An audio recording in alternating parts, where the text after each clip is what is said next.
বিশ্বজুড়ে ইসরায়েলি দূতাবাসে হামলার হুমকি ইরানের। মধ্যপ্রাচ্যের উত্তেজনা যেন নতুন এক বিপজ্জনক মোড়ে দাঁড়িয়ে গেছে। পরিস্থিতি এমন এক পর্যায়ে পৌঁছেছে যেখানে যে কোনো মুহূর্তে বড় ধরনের সংঘাত ছড়িয়ে পড়ার আশঙ্কা তৈরি হয়েছে। ইরান সরাসরি সতর্ক করে বলেছে, লেবাননে তেহরানের মিশনে যদি ইসরায়েল হামলা চালায় তাহলে এর জবাব শুধু মধ্যপ্রাচ্যেই নয়, বিশ্বের বিভিন্ন দেশে থাকা ইসরায়েলি দূতাবাসগুলোকেও লক্ষ্য করে দেওয়া হতে পারে।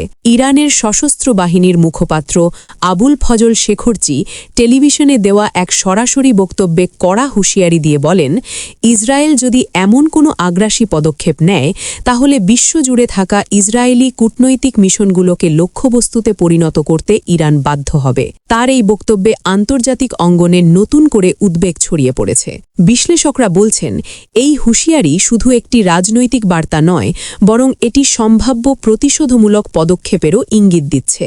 ফলে নিরাপত্তা ঝুঁকি নিয়ে উদ্বেগ বাড়ছে বিশ্বের বিভিন্ন দেশে অবস্থিত ইসরায়েলি দূতাবাস ও কূটনৈতিক স্থাপনাগুলোতে। এর আগে মঙ্গলবার ইসরায়েলি সামরিক বাহিনীর আরবি ভাষার মুখপাত্র আভিচাই আদ্রাই এক বিবৃতিতে জানান, লেবাননে অবস্থানরত ইরানি প্রতিনিধিদের দ্রুত এলাকা ছাড়ার জন্য সতর্ক বার্তা দিয়েছে ইসরায়েল। এমনকি তাদের ওই এলাকা ত্যাগ করার জন্য ২৪ ঘণ্টার সময়ও বেঁধে দেওয়া হয়েছে। এই পাল্টাপাল্টি হুঁশিয়ারি মধ্যপ্রাচ্যের উত্তেজনাকে আরও বাড়িয়ে দিয়েছে। আন্তর্জাতিক মহল আশঙ্কা করছে, পরিস্থিতি যদি দ্রুত নিয়ন্ত্রণে না আসে তাহলে এই সংঘাত আঞ্চলিক সীমানা পেরিয়ে বৈশ্বিক নিরাপত্তার জন্য বড় হুমকিতে পরিণত হতে পারে।